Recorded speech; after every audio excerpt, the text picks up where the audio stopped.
최근 여당에서는 왜 민주당 이재명 대표가 이 신당역 사건에 대해서 적극적인 목소리를 내지 않냐 이렇게 주장을 하고 있습니다. 그런데 이 시점에 검찰이 과거 이재명 대표가 변호했던 이른바 조카 살인 사건 이 변호 기록을 재판부에 제출했습니다. 변호사라서 변호했고요. 안타까운 일이지요. 모든 범죄 피해자들은 억울한 것이고 그 점에 대해서 제가 뭐 멀다고 할 수도 없는 어쨌든 친척들의 일을 제가 처리할 수밖에 없었는데 그 아쉬움, 그 억울함에 대해서 제가 말씀드린 겁니다.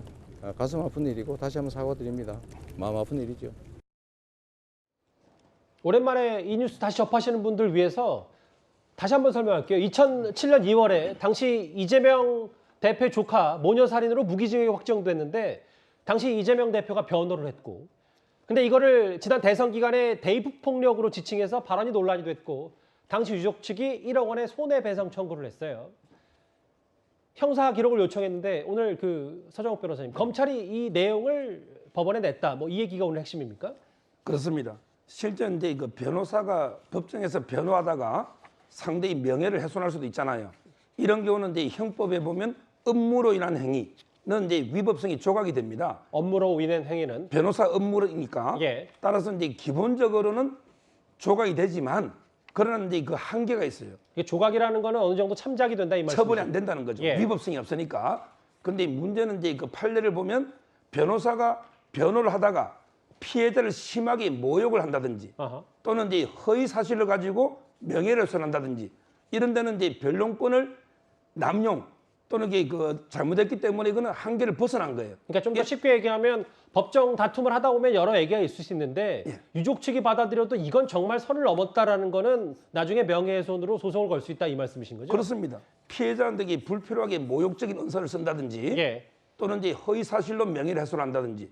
그런데 이재명 변호사가 당신은 변호사죠.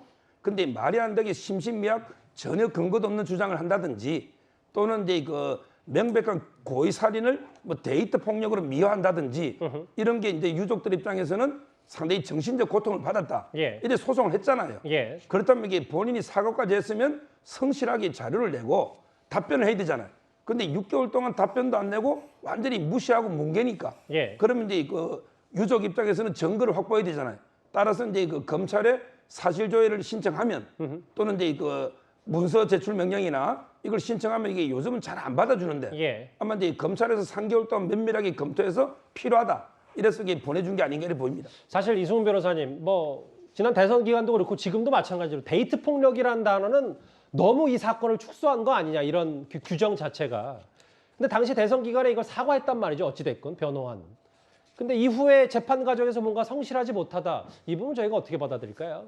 그러니까 이게 뭐 답변을 제대로 안 해서 성실하지 못하다 이렇게 보기는 좀 어려울 것 같아요. 왜냐하면 이게 참 답변하기 어려운 거거든요. 변호인으로서의 일을 한 것이지 자신이 어떤 사회 활동을 한다거나 자신의 잘못을 얘기한 것이고 누군가의 범죄에 대해서 변호를 한 것이기 때문에 예. 그걸 가지고 이제 피해자 유족께서 화가 나서 소송을 하신 건데 여기에 대해서 너무 성실히 답변하는 것도 또 유가족이 더 기분이 나빠질 수 있기 때문에 좀 조심하는 거 아닌가 싶고요.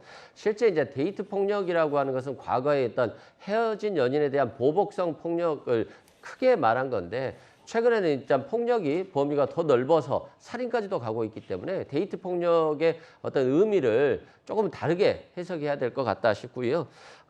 과거에 이제 심신미약 주장들은 2006년도면 변호사들이 그냥 다 했던 주장이에요. 예를 들어서 음주운전하고 범죄를 범했을 때 이것도 심신미약을 모든 변호사들이 다 주장을 하고 주장을 하지 않으면 또 변호인으로서의 역할을 충분하게 하지 못한 거다. 이런 또 비난을 받을 수 있는 시기였거든요. 그러나 지금 현재로서는 심신미약 주장이 거의 받아들여지지 않습니다. 그런 측면에서 과거의 어떤 2006년도에 어떤 변호사로서의 변호 행위를 또 도덕성과 예. 연결시켜 보는 것은 그렇게 적절해 보이지는 않습니다. 예, 두 분 변호사의 뭐 여러 각기 다른 논평 들어왔습니다. 이재명 대표 얘기까지 해봤고요. 오늘 전주환 검찰로 송치되기 전에 제가 미친 짓을 했습니다라는 발언 얘기까지 만나봤습니다.